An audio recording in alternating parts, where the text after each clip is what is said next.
Eu vou conversar agora com Denise Vogel, que é diretora do Instituto Niemeyer, dentre outras funções que depois ela vai falar conosco. Denise, você participou do painel Cidades Inteligentes, tratando de um tema que eu nunca tinha ouvido antes. Urbanismo transescalar inteligente. Urbanismo transescalar inteligente. O que significa isso? Vamos lá. Na verdade, quando a gente fala de cidade inteligente e os prefeitos nos procuram com muita insistência, nós queremos que a nossa cidade seja inteligente. Mas a gente não consegue implementar cidades inteligentes sem pensar em municípios sustentáveis. E muitas vezes as soluções que nós temos tecnológicas para os municípios capitais não são aplicáveis aos municípios menores, os municípios de menor porte. Então há uma dissonância entre os instrumentos das políticas urbanas, sejam eles os macro ou os microinstrumentos. Eles não dialogam entre si, há uma dificuldade muito grande das gestões públicas usarem esses instrumentos proativamente, não só para conseguir recursos públicos, mas obviamente para atrair investimentos para o seu território. Então a gente observando isso, já fazendo uma pesquisa Brasil afora, onde a gente observa que mais de 60%, é um número expressivo, mais de 60% dos municípios no Brasil não aplicam os seus instrumentos das políticas urbanas de modo correto.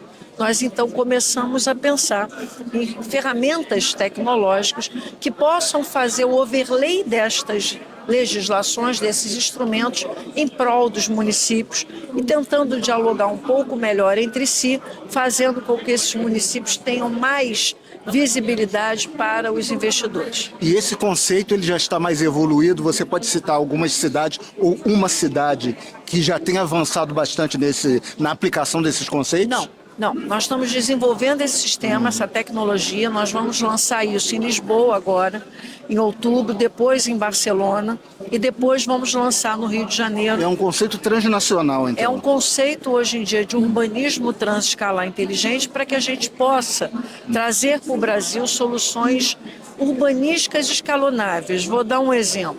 Hoje, se você olhar para uma imagem Google, onde você pega e olha noturnamente como está se configurando a iluminação pública, por exemplo, da cidade do Rio de Janeiro, é completamente diferente de como está sendo iluminada a cidade de Mesquita.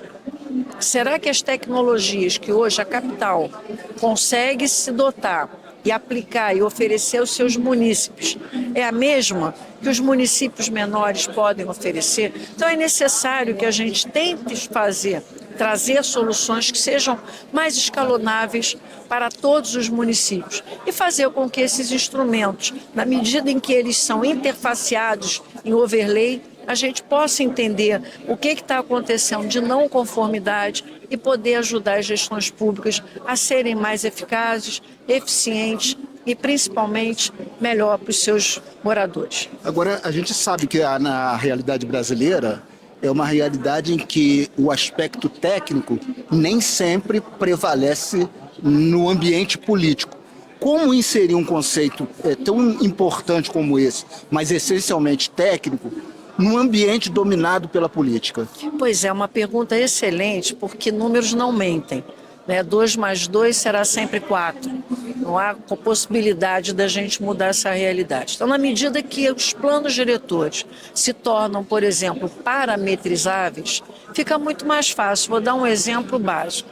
Os municípios hoje buscam uma qualidade de vida melhor. Todo mundo fala em mudança climática, todo mundo fala em efeitos climáticos adversos. É uma realidade. A gente não consegue mudar isso. Então, o que fazer? Se você olhar para os planos diretores, é fundamental que todas as gestões públicas trabalhem as suas taxas de permeabilização do solo, trabalhem os seus índices de arborização por bairro.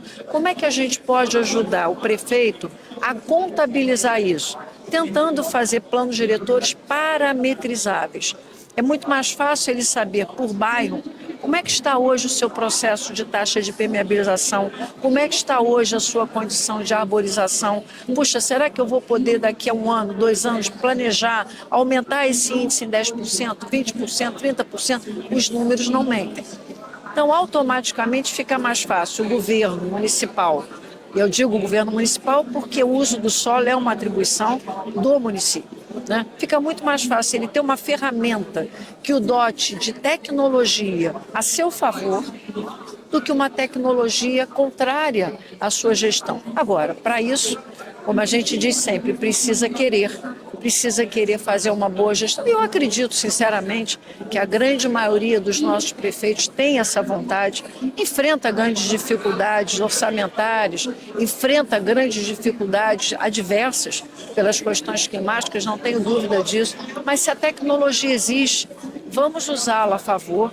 E como eu disse ainda há pouco na palestra, lembrando Mário Quintana, não basta a gente acreditar em Deus, né? É preciso que Deus também acredite em nós. Então a gente precisa fazer o nosso, usar as tecnologias a nosso favor, sem dúvida nenhuma, mas não inventar a roda. A gente precisa querer fazer e usar essas tecnologias do modo correto. Agora, a agenda do Conecta, uma das preocupações da agenda do Conecta é justamente a do selo azul, que fala nos municípios costeiros.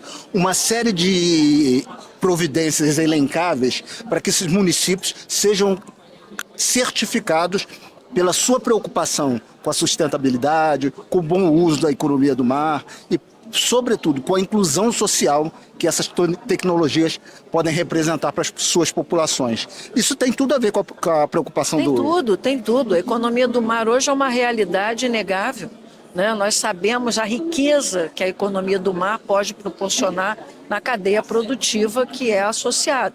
Agora, nós precisamos pegar os planos diretores e fazer com que eles, principalmente dos municípios litorâneos, né, que eles dialoguem com o propósito da economia do mar, com o propósito da economia azul. Vou dar um exemplo. Hoje, quem pesca, por exemplo, na margem de uma baía de Guanabara, e nós temos vários municípios que vivem essa realidade, você pesca, mas todo o pescado é levado para ser processado no seu interior do município. Olha a perda que você tem nisso. É uma perda gigantesca. Perda com transporte, perda com despesa, perda com energia. Por que nós não criamos os distritos da economia do mar, de modo a que as atividades que pertençam à cadeia produtiva da economia do mar se aproxime da sua fonte da matéria-prima, que é o mar. Com certeza. Então é isso, é usar a tecnologia dos instrumentos das políticas urbanas de um modo correto. Outro dia, algum tempo atrás, eu conversando com o prefeito, ele virou para mim e falou assim: professora, nós queremos fazer o Plano Municipal de Controle Climático. Perfeitamente, prefeito. Quais são as tecnologias que o senhor tem aqui para isso? Que quando a gente fala em efeitos climáticos, nosso pior calcanhar de Aquiles são as emissões dos gases que geram o efeito estufa. Então, é fundamental que o senhor, no âmbito da sua gestão, e eu digo para esse, como eu digo para todos, né, que o senhor consiga monitorar, apalpar, se aproximar, entender melhor quais são as suas fontes emissivas. Considerando que o seu município não tenha grandes indústrias e, por conseguinte, não é um município que tem uma fonte emissiva fixa, relevante, de onde é que estão vindo, então, as outras fontes? Veículos.